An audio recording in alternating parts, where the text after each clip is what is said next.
ਬੰਦੋ ਬਾਰ ਜਗ ਸਤਿਗੁਰੂ ਜਿਨੇ ਪ੍ਰਸਾਦ ਸੱਚ ਹੋਏ। ਵਾਹਿਗੁਰੂ ਜੀ ਕੀ ਫਤਿਹ। ਬੇਕਨ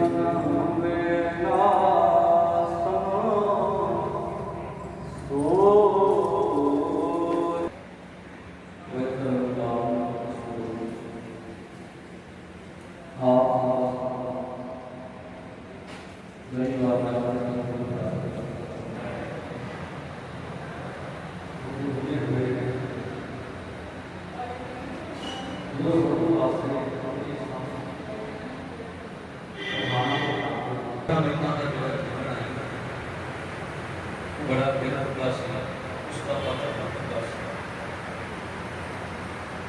ਅਤੇ ਜਿਸ ਨੂੰ ਮੱਦੇ ਨਾਲ ਰੱਖਦੇ ਆਪਣੇ ਸਭ ਨੂੰ ਪਾਸੇ ਨਾਲ ਲਗਾਏ ਨੇ ਆਉਣ ਵਾਲੇ ਸਮੇਂ ਬਾਰੇ ਦੱਸਿਆ ਕੀ ਹੋ ਸਕਦਾ ਹੈ।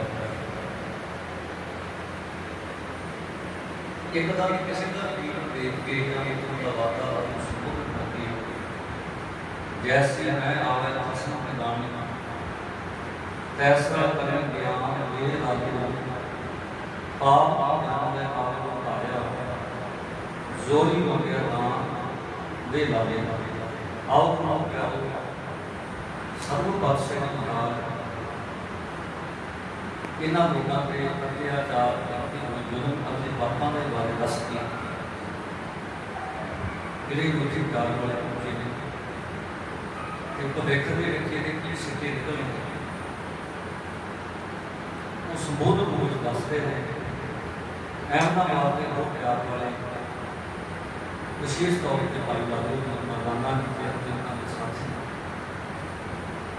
ਸਤਿਗੁਰਾਂ ਦੇ ਕੋਲ ਬੈਠੇ ਹੋਏ ਸਤਿਗੁਰ ਦੱਸਦੇ ਨੇ ਇੱਥੋਂ ਦੇ ਰਹਿਣ ਵਾਲੇ ਲੋਕਾਂ ਦਾ ਜਿਹੜਾ ਜਨਮ ਜੀਵਨ ਨੂੰ ਦੱਸ ਕੇ ਭਵਿੱਖ ਦੇ ਵਿੱਚ ਇਹਨਾਂ ਦਾ ਕੀ ਹਾਲ ਹੋਏਗਾ ਉਹ ਵਾਰਤਾਲਾਪ ਕਰਦੇ ਹਨ।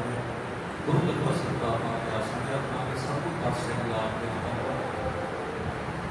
ਆਪਣੇ ਹਲਕਾ ਆਪਣੇ ਸਵਾਲਾਂ ਲੈਂਦੇ ਹਨ। ਇਸਨਾਂ ਦੀ ਮਹੱਤਤਾ ਮਨ ਦੀ ਆਗਰਤਾ ਨੂੰ ਬਣਾਉਣ ਵਾਸਤੇ ਸਾਰੇ ਹੀ ਪਿਆਰ ਕਿਰਿਆ ਕੀਤੀ ਸਤਿਨਾਮ ਵਾਹਿਗੁਰੂ ਸਾਹਿਬ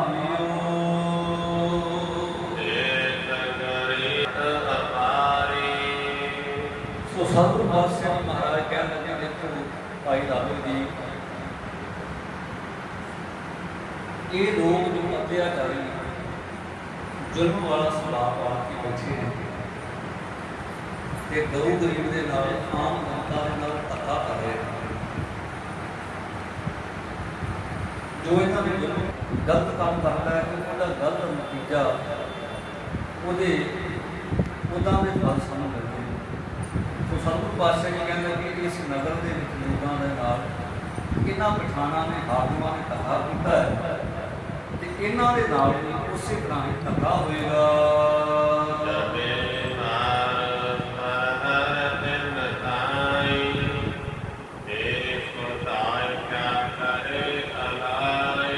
ਜਦੋਂ ਇਹਨਾਂ ਦੀ ਮਾਰ ਪਏਗੀ ਤੇ ਫਿਰ ਇਹਨਾਂ ਨੂੰ ਰੱਬ ਯਾਦ ਆਏਗਾ। ਮੈਂ ਕਈ ਵਾਰ ਬੇਨਤੀ ਕਰਦਾ ਕਿ ਜਦੋਂ ਬੰਦੇ ਨੂੰ ਮੁਸੀਬਤ ਬਣੇ ਕੋਈ ਦੁੱਖ ਬਣੇ ਜਾਂ ਤੇ ਬੰਦਾ ਕਹਿੰਦਾ ਕਿ ਹਾਏ ਰੱਬਾ ਜਾਂ ਤੇ ਕਹਿੰਦਾ ਕਿ ਹਾਏ ਮਰ ਗਿਆ ਤੇ ਜਾਂ ਫਿਰ ਕਹਿੰਦਾ ਕਿ ਹਾਏ ਮਾਂ। ਸਤਿਗੁਰੂ ਪਾਤਸ਼ਾਹ ਜੀ ਕਹਿੰਦੇ ਅੱਜ ਦੇ ਲੋਕਾਂ ਦਾ ਜ਼ੁਲਮ ਕਰ ਰਹੇ ਪਰ ਜਦੋਂ ਰੱਬ ਦੀ ਇਹਨਾਂ ਨੂੰ ਮਾਰ ਵੱਜੀ ਇਹਨਾਂ ਨੇ ਇਹ ਕਹਿਣਾ ਹਾਏ ਖੁਦਾ ਉਦੋਂ ਫਿਰ ਇਹਨਾਂ ਨੂੰ ਰੱਬ ਯਾਦ ਆਏਗਾ ਭਾਵੇਂ ਕਿ ਅੱਜ ਇਹਨਾਂ ਨੇ ਪਰਮਾਤਮਾ ਵਾਹਿਗੁਰੂ ਹੁੰਦਾ ਪਿਆ ਹੈ।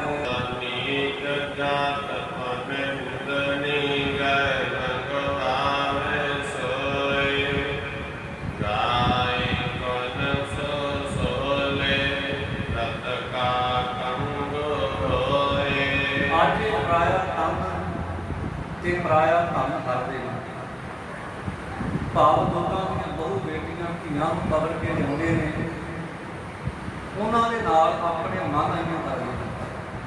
ਪਰ ਭਾਈ ਲਾਲੋ ਜੀ ਉਹ ਦਿਨ ਦੂਰ ਨੇ ਜਦੋਂ ਬਾਬਰ ਦੇ ਸਿਪਾਹੀ ਆਉਣਗੇ ਅਤੇ ਇਹਨਾਂ ਦੀਆਂ ਬਹੁ ਬੇਟੀਆਂ ਧੀਆਂ ਭੈਣਾਂ ਨਾਲ ਉਹ ਦੁਰਵਿਹਾਰ ਕਰਨਗੇ।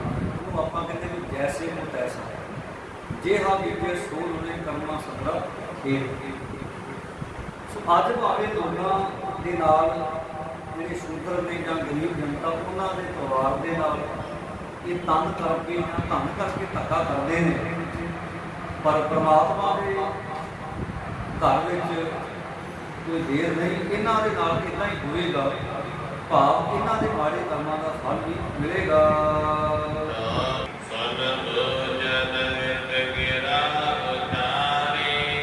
ਸੋ ਭਾਈ ਲਾਲੋ ਜੀ ਸਤਿਗੁਰਾਂ ਨੂੰ ਪੁੱਛਦੇ ਨੇ, ਕਿਉਂਕਿ ਜਿਵੇਂ ਜਿਵੇਂ ਸਤਿਗੁਰੂ ਜੀ ਸਵਾਲ ਕਰਦੇ ਜਾਂ ਦੱਸਦੇ ਨੇ, ਭਾਈ ਲਾਲੋ ਜੀ ਦੇ ਜੋ ਮਨ ਦੇ ਵਿੱਚ ਆਉਂਦਾ ਹੈ ਉਹ ਕਹਿੰਦੇ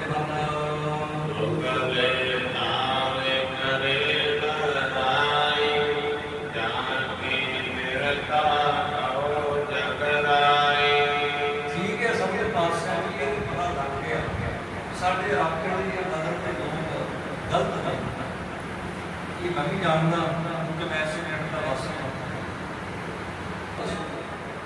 ਉਹਦੇ ਮੂੰਹ ਦੇ ਵਿੱਚ ਆਉਣਗੇ ਹਮਲਾ ਕਰਕੇ ਕੀ ਇੱਥੇ ਕਬਜ਼ਾ ਕਰ ਲੈਣਗੇ, ਕੀ ਉਹ ਲੁੱਟ ਕੇ ਲੈ ਜਾਣਗੇ, ਜਾਂ ਉਹ ਸਦੀਵੀ ਕਾਲ ਵਿੱਚ ਰਹਿਣਗੇ।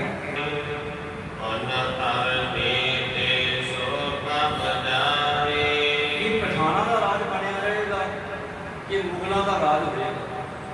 ਕਹਿਣ ਤੋਂ ਭਾਵ ਉਹਨਾਂ ਨੇ ਹਮਲਾ ਹੀ ਕਰਨਾ ਹੈ ਕਿ ਹਮਲਾ ਕਰਕੇ ਚਲੇ ਜਾਣਗੇ, ਜਾਂ ਉਹ ਆਪਣੇ ਪੱਕੇ ਪੈਰ ਮਾਰਨਗੇ। ਇੱਦਾਂ ਭਾਈ ਲਾਲੋ ਜੀ ਨੇ ਪੁੱਛਣਾ ਕੀਤਾ ਹੈ।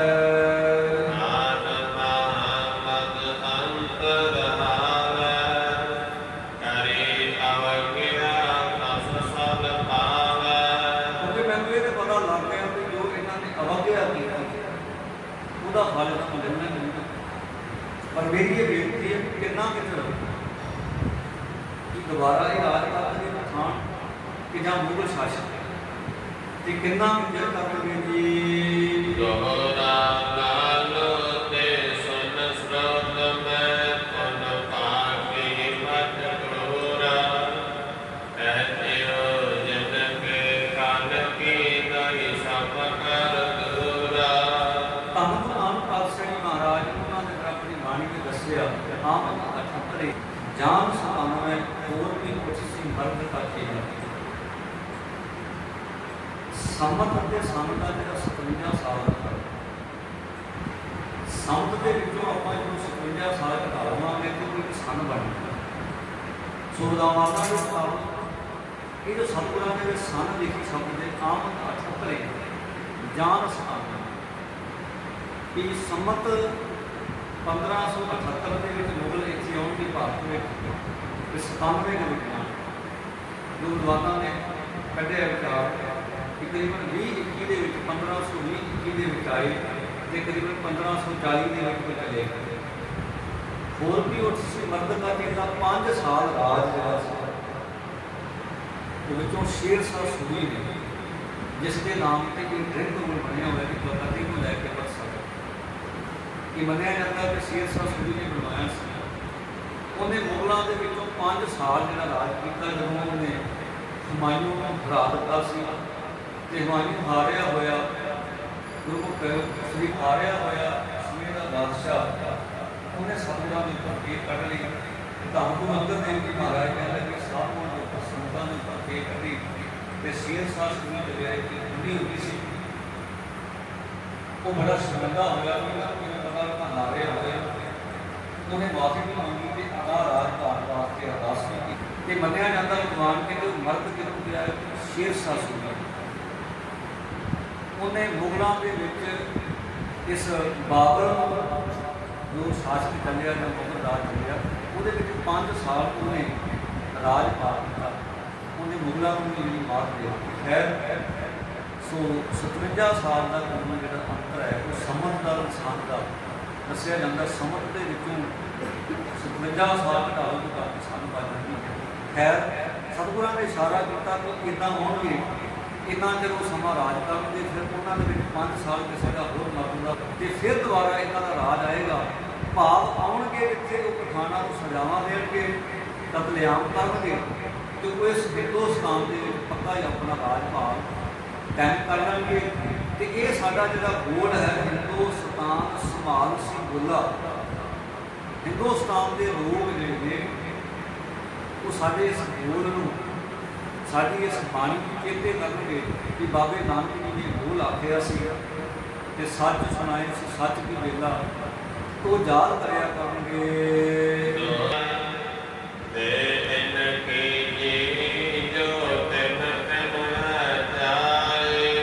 ਸਤਿਗੁਰੂ ਪਾਤਸ਼ਾਹ ਮਹਾਰਾਜ ਕਹਿੰਦੇ ਕਿ ਇਹਨਾਂ ਨੂੰ ਸਜ਼ਾ ਤਾਂ ਮਿਲੇ ਕਿ ਹਰੇਕ ਵਿਅਕਤੀ ਨੂੰ ਆਪਣੇ ਕੀਤਿਆਂ ਨੂੰ ਫਲਾਂ ਅੰਦਰ ਤੇ ਬੀਜ ਕੇ ਤੇ ਬਜਾਉਣ ਦੀਆਂ ਦਾਤਾਂ ਆਪ ਨੂੰ ਇਹਦੇ ਲੱਭੇ ਕਿ ਮੈਨੂੰ ਮੇਰੇ ਮਿਲ ਜਾਣ। ਇਹ ਕਿਤੇ ਨਹੀਂ ਲਿਖਿਆ ਕਿ ਨਾ ਹੀ ਹੋ ਸਕਦਾ ਕਿ ਬੰਦਾ ਕਿੱਧਰ ਬੀਜ ਕੇ ਤੇ ਮੇਵੇ ਪ੍ਰਾਪਤ ਕਰੇ। ਜੇ ਉਹਨੇ ਕੰਡੇ ਬੀਜੇ ਨੇ ਤੇ ਕਿੱਧਰ ਦੇ ਬੂਟੇ ਪੈਦਾ ਹੋਣਗੇ, ਭਾਵ ਕੰਡੇ ਹੀ ਮਿਲਣਗੇ। ਹਾਂ ਜੋ ਮੇਵੇ ਬੀਜਦਾ ਹੈ ਤੇ ਉਹਨੂੰ ਮੇਵੇ ਮਿਲਦੇ। ਇਹ ਤੇ ਕੁਦਰਤੀ ਨੈਚੁਰਲੀ ਪਰਮਾਤਮਾ ਦਾ ਨਾਮ। ਆਪਾਂ ਵੀ ਧਾਨ ਭਾਵ ਝੋਨਾ ਬੀਜਾਂਗੇ ਤੇ ਝੋਨਾ ਮਿਲੇਗਾ। ਇਹ ਨਹੀਂ ਇਹ ਆਪਾਂ ਆਖੀਏ ਕਿ ਹੁਣ ਕਿੱਲਾ ਅਸੀਂ ਝੋਨਾ ਬੀਜਿਆ ਤੇ ਵੱਢਣ ਵੇਲੇ ਸਾਨੂੰ ਕਿਤੇ ਕਣਕ ਮਿਲ ਜਾਏ, ਨਹੀਂ ਝੋਨੇ ਦਾ ਉਹ ਫਲ ਵੱਧ ਕੇ ਮਿਲੇਗਾ ਤੇ ਮਿਲੇਗਾ। ਜੇ ਕਣਕ ਬੀਜੀ ਹੈ ਤਾਂ ਕਣਕ ਰਿੰਦਾ ਲੂਣ ਹੈ ਦਾਤ ਬੜਾਈਆਂ ਕਿੱਧਰ ਬੀਜੇ ਜੱਟ ਖੰਡਾ ਕਾਇਮ ਦਾ ਪੈਂਦਾ ਲੋੜੇ ਪੱਟ। ਜੇ ਬੰਦਾ ਗੁਰੂ ਪਿਆਰੂ ਕਪਾਹ ਬੀਜੇਗਾ ਤਾਂ ਉਹਨੂੰ ਕੱਪੜਾ ਮਿਲ ਜਾਏਗਾ। ਭਾਵ ਉਸ ਕਪਾਹ ਤੋਂ ਉਹਨੂੰ ਕੱਪੜਾ ਤਿਆਰ ਹੋ ਸਕਦਾ। ਪਰ ਜੇ ਬੰਦਾ ਆਖੇ ਮੈਂ ਪਾਵਾਂ ਤੇ ਖਦਰ ਪਰ ਬੀਜੇ ਨਾ, ਪਰ ਬੀਜਣ ਤੋਂ ਬਿਨਾਂ ਉਹਨੂੰ ਪੈਦਾਵਾਰ ਤੋਂ ਬਿਨਾਂ ਕਿੱਦਾਂ ਮਿਲਦਾ। ਸੋ ਭਾਵ ਕਹਿਣ ਤੋਂ ਕਿ ਜਿੱਦਾਂ ਦੇ ਆਪਾਂ ਕਰਮ ਕਰਾਂਗੇ ਉਦਾਂ ਦਾ ਫਲ ਮਿਲਦਾ। ਸਤਿਗੁਰੂ ਪਾਤਸ਼ਾਹ ਮਹਾਰਾਜ ਕਹਿੰਦਾ ਕਿ ਇਹਨਾਂ ਨੂੰ ਫਲ ਮਿਲੇਗਾ। ਤੁਸੀਂ ਵੇਖਿਓ ਲਾਲੋ ਜੀ ਉਹਨਾਂ ਦੇ ਸਰੀਰ ਇਹਨਾਂ ਗਲੀਆਂ ਬਾਜ਼ਾਰਾਂ ਵਿੱਚ ਮਾਸ ਦੇ ਮੁਖੜੇ ਰੋਂਦੇ ਨਜ਼ਰ ਆਉਣਗੇ।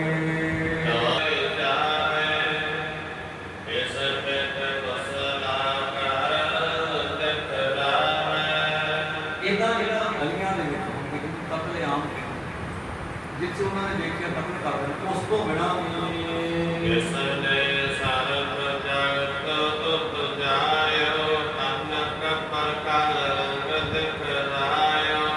ਬਾਕੀ ਇਹ ਭਾਈ ਲਾਲੋ ਜੀ ਪਰਮਾਤਮਾ ਦਾ ਰੰਗ, ਪਰਮਾਤਮਾ ਦਾ ਚੋਜ ਆਪੇ ਹਰ ਇੱਕ ਰੰਗ ਹੈ ਆਪੇ ਬਰਵੰਦੀ ਜੋਤ ਸੁਭਾਵੇ ਨਾਮ ਦਾ ਸਾਈ ਦਰਜੰਦੀ।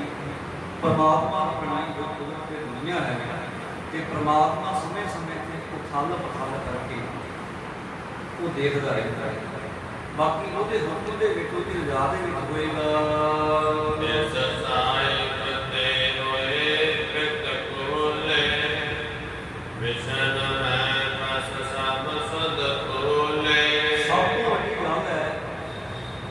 ਇਹ ਲੋਕ ਜਿਹੜੇ ਕਿ ਰੱਬ ਨੂੰ ਭੁੱਲੇ ਹੋਏ ਤੇ ਭੁੱਲੇ ਵੀ ਕਿਸ ਕਰਕੇ ਵਿਸ਼ੇ ਵਿਕਾਰਾਂ ਦੇ ਖਸਤ ਹੋ ਕੇ ਮਾਇਆ ਮੋਹ ਦੇ ਵਿੱਚ ਖਸਤ ਹੋ ਕੇ ਰੱਬ ਨੂੰ ਭੁੱਲ।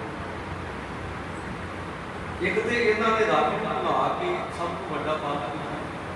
ਦੇਖੋ ਰੱਬ ਨੂੰ ਭੁੱਲ ਜਾਣਾ ਹੀ ਬੜਾ ਵੱਡਾ ਪਾਪ ਹੈ। ਤੇ ਜਿਹੜਾ ਬੰਦਾ ਇਸ ਪਾਸੇ ਰੱਬ ਨੂੰ ਵੀ ਭੁੱਲ ਗਿਆ ਤੇ ਦੂਜੇ ਪਾਸੇ ਕੰਮ ਵੀ ਗਲਤ ਕਰ ਰਿਹਾ, ਉਹ ਡਬਲ ਪਾਪਾਂ ਦੇ ਵਿੱਚ ਕੋਈ ਡਬਲ ਸਜ਼ਾ ਦਾ ਹੱਕ। ਸਤਿਗੁਰੂ ਪਾਤਸ਼ਾਹ ਜੀ ਕਹਿੰਦੇ ਇੱਕ ਤੇ ਰੱਬ ਨੂੰ ਭੁੱਲੇ ਹੋਏ ਤੇ ਭੁੱਲਣ ਦਾ ਕਾਰਨ ਵਿਸ਼ੇ ਵਿਕਾਰ ਤੇ ਵਿਸ਼ੇ ਵਿਕਾਰਾਂ ਵਿੱਚ ਫਸਿਆ ਹੋਇਆ, ਮੋਹ ਮਾਇਆ ਵਿੱਚ ਫਸਿਆ ਹੋਇਆ ਗਲਤ ਪਾਸੇ ਬੰਦਾ ਦੱਸੋ ਕਿ ਸੁੱਖ ਹੋ ਸਕਦਾ ਨਹੀਂ ਕਦੀ। ਤੇ ਸਤਿਗੁਰੂ ਪਾਤਸ਼ਾਹ ਜੀ ਕਹਿੰਦੇ ਇਹਨਾਂ ਨੂੰ ਸਜ਼ਾ ਮਿਲਣੀ ਬਿਲਕੁਲ ਜਾਇਜ਼ ਹੈ।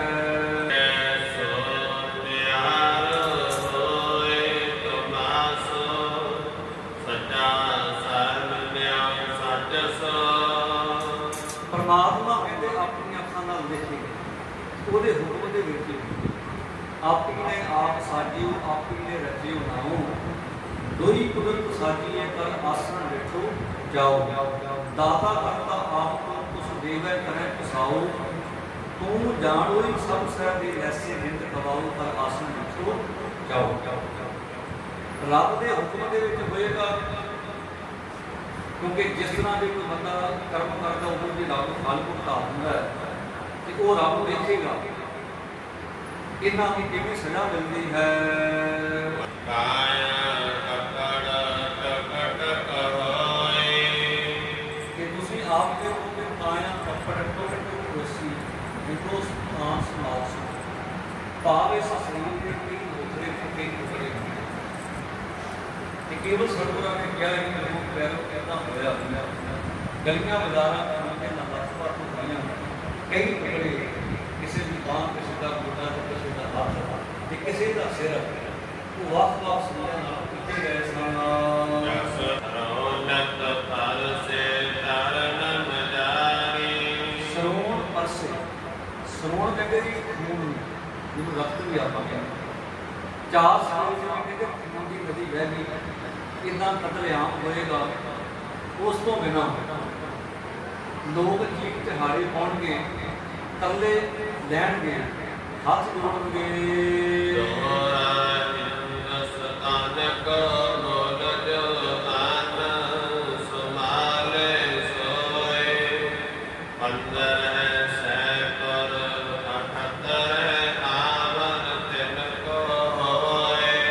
ਸਾਡੇ ਬੋਲਾਂ ਇਹ ਦੁਨੀਆ ਪਾਰ ਹਿੰਦੁਸਤਾਨ ਵਾਲੇ ਲੋਕ ਯਾਦ ਰੱਖਣ। ਜਿਵੇਂ ਪਹਿਲਾਂ ਬੇਨਤੀ ਕੀਤੀ ਆਪ ਅਠੱਤਰੇ ਗਿਆਨ ਸਾਹਮਣੇ, ਸੋ ਸਤਿਗੁਰਾਂ ਨੇ ਸਮਤ ਦਾ ਜ਼ਿਕਰ ਕੀਤਾ ਕਿ ਇੱਦਾਂ ਆਉਣਗੇ, ਇੰਨਾ ਸਮਾਂ ਪਹਿਲਾਂ ਰਾਜ ਕਰਨਗੇ, ਫਿਰ ਸ਼ੇਰ ਸਾਹਿਬ ਸੂਰੀ ਰਾਜ ਕਰੇਗਾ, ਫਿਰ ਦੁਬਾਰਾ ਉਹ ਜਿਹੜਾ ਮੁਗਲ ਸ਼ਾਸਕ ਅਗਲਾ ਉਹ ਬੈਠਣਾ ਕਰੇਗਾ।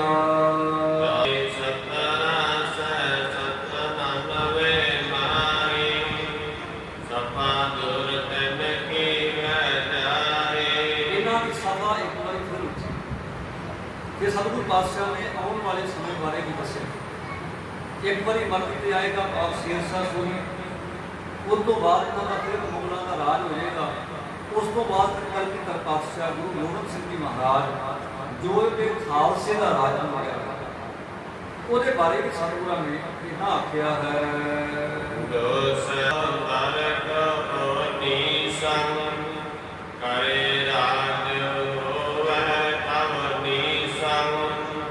ਖਾਲਸੇ ਦਾ ਰਾਜ ਹੋਇਆ। ਅਮਨੀਸ਼ ਕਹਿੰਦੇ ਜੀ ਅਮਨੀ ਦਾ ਰਾਜਾ, ਪਾਵਨ ਧਰਤੀ ਦਾ। ਮਨੀਸ਼ ਵੀ ਕਹਿ ਦਿੰਦੇ ਨੇ, ਹੋਰ ਵੀ ਕਈ ਲਫ਼ਜ਼, ਉਪਤ ਵੀ ਕਹਿ ਦਿੰਦੇ ਨੇ, ਨਰਪਤ ਵੀ ਕਹਿ ਦਿੰਦੇ ਰਾਜੇ ਦਾ। ਕਹਿੰਦਾ ਕਿ ਫਿਰ ਖਾਲਸੇ ਦਾ ਰਾਜ ਹੋਏਗਾ, ਪਰ ਪਹਿਲੋਂ ਮੁਗਲ ਸ਼ਾਸਕਾਂ ਦਾ ਰਾਜ ਹੀ ਰਹੇਗਾ।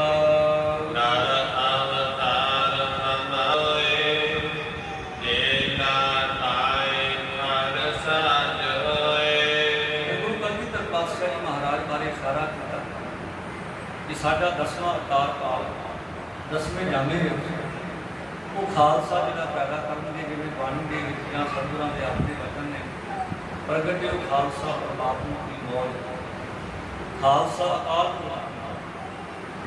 ਇੱਦਾਂ ਸਤਿਗੁਰ ਪਾਤਸ਼ਾਹ ਨੇ ਕਵੀ ਦੇ ਮੁਤਾਬਕ ਇਹ ਗੱਲ ਹੀ ਉੱਥੇ ਇਸ਼ਾਰੇ ਮਾਤਰ ਕੀਤੀ ਹੈ।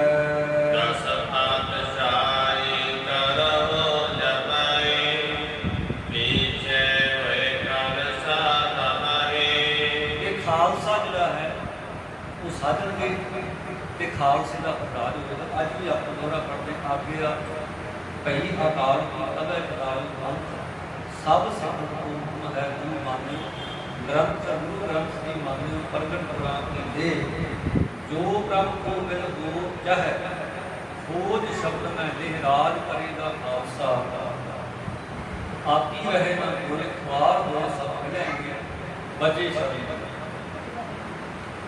ਚੱਪੜ ਗੜੀ ਦੇ ਮੈਦਾਨ ਵਿੱਚ ਗੁਰਮੁਖ ਪਿਆਰੇ ਵੇਖੋ ਇਹਨਾਂ ਹਾਕਮਾਂ ਜਿਵੇਂ ਕਿ ਸਰਹੰਦ ਦਾ ਵਜ਼ੀਰ, ਸੂਬੇਦਾਰ ਵਜ਼ੀਰ ਖਾਨ ਅਤੇ ਹੋਰ ਕਈ ਵਡੇਰੇ ਮੁਲਕ ਦੇ ਵਾਲੇ ਬਣਾਉਂਦੇ ਹਨ, ਉਹਨਾਂ ਨੂੰ ਹਰਾ ਕੇ ਤੇ ਇੱਕ ਬਾਬਾ ਨਾਨਕ ਜੀ ਤੇ ਗੁਰੂ ਗੋਬਿੰਦ ਸਿੰਘ ਜੀ ਮਹਾਰਾਜ ਦੇ ਨਾਮ ਤੇ ਮੋਹਰ ਅਤੇ ਸਿੱਕਾ ਚਲਾਇਆ ਕਿ ਖਾਲਸਾ ਰਾਜ ਦਾ ਸਥਾਪਤ ਕੀਤਾ ਬਾਬਾ ਬੰਦਾ ਸਿੰਘ ਦਾ।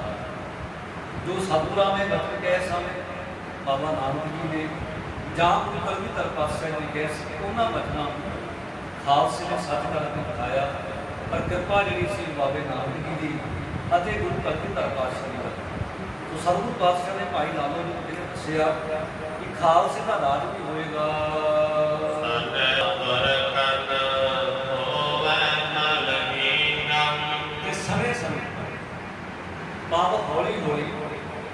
ਇਹ ਜਿਹੜਾ ਦਿਨ ਪ੍ਰਤੀ ਦਿਨ ਖਾਲਸੇ ਦਾ ਰਾਜ ਭਾਵ ਕਿਸਾਨ ਕਰ ਸਕਦਾ ਜਿਵੇਂ ਬਾਣੀ ਕਰਕੇ ਸਤਿਗੁਰ ਆਪ ਦਿਲਾਸ ਇਦਾਂ ਖਾਲਸੇ ਦਾ ਰਾਜ ਭਾਗ ਵਧੇਗਾ ਤੇ ਜਿਵੇਂ ਜਿਵੇਂ ਖਾਲਸੇ ਦਾ ਰਾਜ ਭਾਗ ਵੱਧਦਾ ਜਾਏਗਾ ਇਹ ਜਿਹੜਾ ਮੁਗਲਾਂ ਦਾ ਰਾਜ ਹੈ ਉਹ ਤਿਵੇਂ ਤਿਵੇਂ ਹੌਲੀ ਹੌਲੀ ਖਤਮ ਹੁੰਦਾ ਜਾਏਗਾ।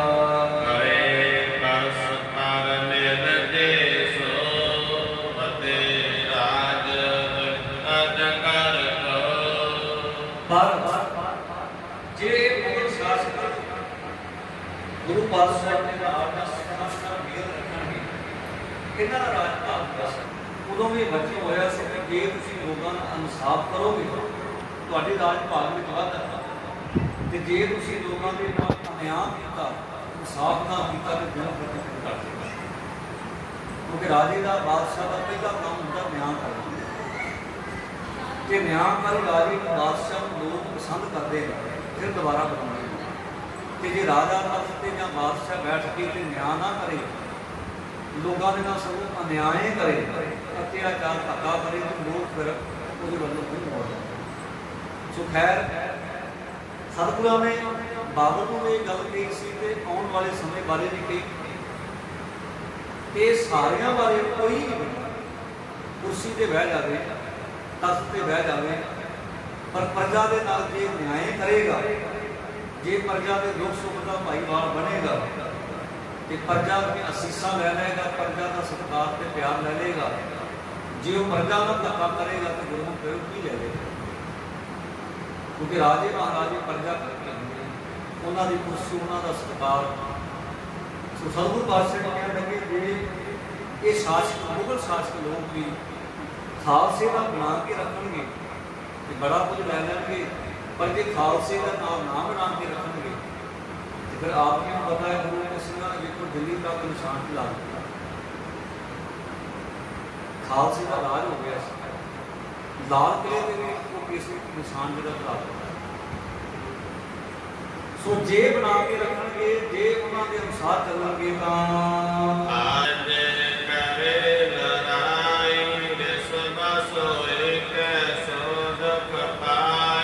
ਪਰ ਜੇ ਲੜਾਈ ਕਰਨਗੇ ਤੇ ਫਿਰ ਦੁੱਖ ਪ੍ਰਾਪਤ ਕਰਨਗੇ ਫਿਰ ਕੀ ਲੈ ਲੈਣਗੇ ਫਿਰ ਤੇ ਇਹਨਾਂ ਦੇ ਕੋਲ ਹੋਇਆ ਵੀ ਉਹ ਖਤਮ ਹੋ ਜਾਏਗਾ।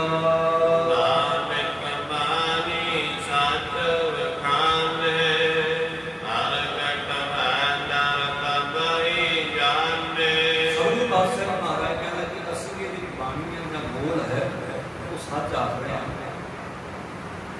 ਕਿ ਜਿਹਨੂੰ ਨਹੀਂ ਵੀ ਯਕੀਨ ਉਹ ਆਉਣ ਵਾਲੇ ਸਮੇਂ ਵਿੱਚ ਜਦੋਂ ਇੱਦਾਂ ਦਾ ਭਾਣਾ ਵਾਪਰੇਗਾ ਭਾਵ ਅਹਿਮਦਾਬਾਦ ਦੀ ਧਰਤੀ ਜਾਂ ਇਸ ਸੈਦਪੁਰ ਦੀ ਧਰਤੀ ਤੇ ਕਤਲੇਆਮ ਹੋਏਗਾ ਫਿਰ ਲੋਕ ਆਖਣਗੇ ਕਿ ਸੱਚੀ ਮੁੱਚੀ ਜੋ ਸਤਿਗੁਰਾਂ ਨੇ ਕਿਹਾ ਸੀ ਉਹ ਭਾਣਾ ਜਿਹੜਾ ਵਾਪਰ ਗਿਆ ਹੈ।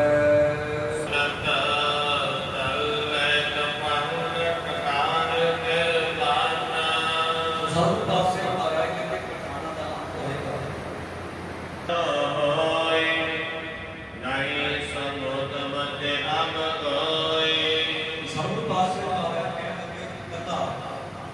ਜਾਨੀ ਨੁਕਸਾਨੀ ਇੱਜ਼ਤ ਦੀ ਗੱਲ ਕਰ ਲਓ ਜਾਂ ਭਾਵੇਂ ਧਨ ਦੀ ਗੱਲ ਕਰ ਲਓ ਕਿ ਮਾਰਨਾ ਤੇ ਮਾਰਨਾ ਵਰਨਾ ਸਾੜਨਾ ਵਰਨਾ ਹੈ ਬੜੇ ਬੜੇ ਸੋਹਣੇ ਕਾਸੀ ਪਠਾਣਾ ਨੇ ਕਈ ਬਣਾਏ ਹੋਏ ਉਹ ਆਪ ਦਾ ਆਪ ਸਾੜਨਾ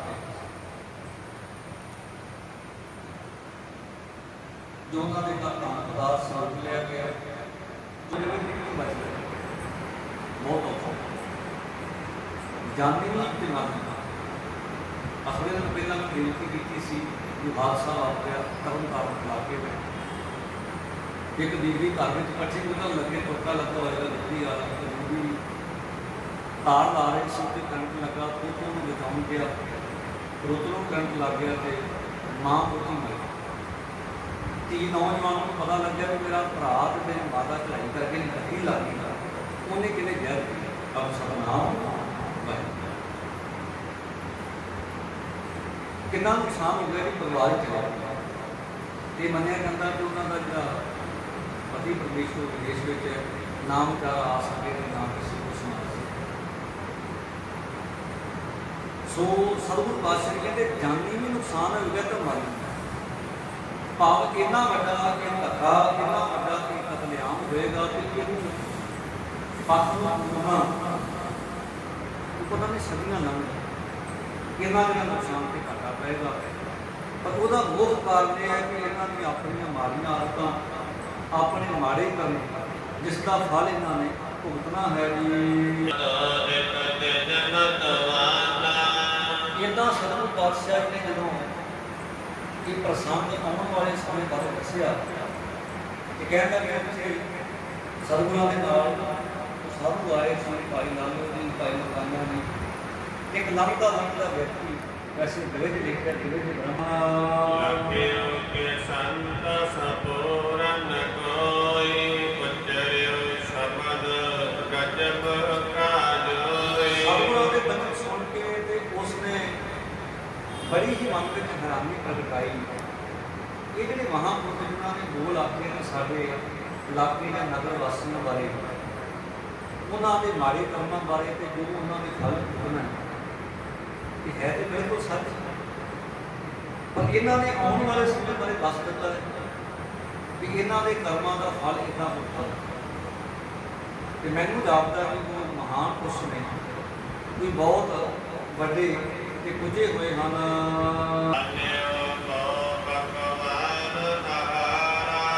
ਉਹ ਸਤਿਗੁਰਾਂ ਦੀ ਪੁਕਾਰ ਸੁਣ ਕੇ ਸਤਿਗੁਰਾਂ ਦਾ ਸਤਿਕਾਰ ਕਰਦਾ ਹੋਇਆ ਕਹਿੰਦੇ ਆਪਣੇ ਆਪ ਜਿਹੜਾ ਸਤਿਗੁਰਾਂ ਵਾਸਤੇ ਨਾਲੇ ਹੋਰ ਉਹਨਾਂ ਦੇ ਸਾਥੀ ਸਨ, ਉਹਨਾਂ ਵਾਸਤੇ ਪਕਵਾਨ ਦਾ ਹੈ ਲੰਗਰ ਪਾਣੀ ਦਾ ਪ੍ਰਸ਼ਾਦਾ ਪਾਣੀ ਤਿਆਰ ਕਰਕੇ ਲਿਆਇਆ ਹੈ। ਪਕਵਾਨ ਪ੍ਰਸ਼ਾਦਾ ਤਿਆਰ ਕਰਕੇ ਲਿਆਇਆ, ਦੋਨੋਂ ਹੱਥ ਜੋੜ ਕੇ ਬੜੇ ਸਤਿਕਾਰ ਨਾਲ ਸਤਿਗੁਰਾਂ ਦੇ ਅੱਗੇ ਹੱਥ ਲਾ ਕੇ ਤੇ ਫਿਰ ਉਹਨੇ ਬੜੀ ਨਿਮਰਤਾ ਦੇ ਨਾਲ ਬੇਨਤੀ ਕੀਤੀ ਹੈ।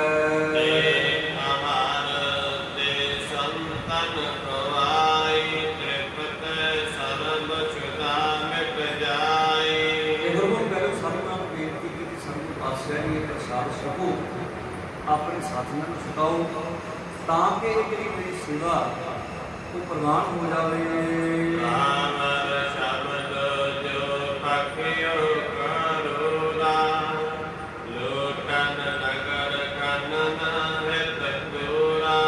ਮੈਂ ਤੁਹਾਨੂੰ ਨਾਲੇ ਪੁੱਛਣਾ ਚਾਹੁੰਦਾ ਕਿ ਜਦੋਂ ਤੁਸੀਂ ਸ਼ਬਦ ਉਚਾਰਨ ਕੀਤਾ ਜੈਸੀ ਹੈ ਆਵੇ ਫਸਲ ਦੀ ਬਾਣੀ ਤੈਸਰਾ ਕਰੇ ਗਿਆਨ ਦੇ ਲਾਲੋ ਪਾਪ ਦੀ ਜਨ ਦਾ ਕਾਮ ਨੂੰ ਧਾਰਿਆ ਗੋਰੀ ਮੰਗੇ ਦਾਨ ਦੇਣਾ।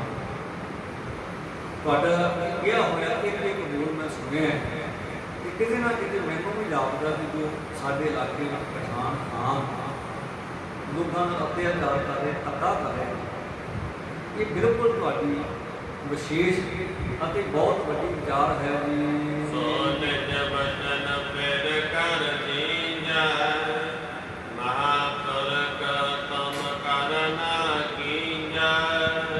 ਇਹ ਤੁਹਾਡੇ ਬੋਲ ਵਾਕਈ ਸੱਚੇ ਹੋਣ ਵਾਲੇ ਜਾਂ ਜੋ ਤੁਸੀਂ ਕਿਹਾ ਬਿਲਕੁਲ ਸੱਚ ਹੈ। ਇਹਨਾਂ ਦਾ ਫਲ ਕੀਤੇ ਹੋਏ ਕਰਮਾਂ ਦਾ ਇਹਨਾਂ ਨੇ। ਪਰ ਮੇਰੀ ਇੱਕ ਬੇਨਤੀ ਹੈ ਜੀ, ਅਸੀਂ ਵੀ ਇਸ ਨਗਰ ਦੇ ਵਿੱਚ ਨੇ, ਜਿਵੇਂ ਤੁਸੀਂ ਆਖਿਆ ਵੀ ਬਾਬਰ ਦੀਆਂ ਫੌਜਾਂ ਆਉਣਗੀਆਂ, ਉਹ ਇੱਥੇ ਜ਼ੁਲਮ ਕਰਨਗੀਆਂ, ਧੱਕਾ ਹੋਏਗਾ, ਕਤਲੇਆਮ ਹੋਏਗਾ, ਜਾਨੀ ਅਤੇ ਮਾਲੀ ਦੋਵੇਂ ਨੁਕਸਾਨ ਹੋਣਗੇ। ਪਰ ਸਾਡੀ ਬੇਨਤੀ ਸਾਡਾ ਵੀ ਵਿੱਚ ਹੋਏ, ਕਿਉਂਕਿ ਕਣਕ ਦੇ ਨਾਲ ਉਹਨੂੰ ਵੀ ਪਿਸਿਆ ਜਾਂਦਾ ਹੈ। ਜਿਵੇਂ ਕਬੀਰ ਸਾਹਿਬ ਜੀ ਕਹਿੰਦੇ ਨੇ, ਕਬੀਰ ਚਾਵਲ ਕਾਟ ਕੇ ਤੁਖ ਕੋ ਬੋਲੀ ਲਾਏ। ਚੌਲ ਕੱਢਣੇ ਹੋਣ ਝੂਮੇ ਦੇ ਵਿੱਚੋਂ ਤੇ ਗੁਰਮੁਖ ਪਹਿਲੋਂ ਦੁੱਖ ਤੇ ਤੂਹਾਂ ਛਿਲਰਾਂ ਨੂੰ ਸਹਿਣਾ ਪੈਂਦਾ, ਡੰਡੇ ਵੀ ਉਹਨਾਂ ਨੂੰ ਖਾਣੇ ਪੈਂਦੇ, ਤਾਂ ਹੀ ਵੱਖਰੇ ਹੁੰਦੇ।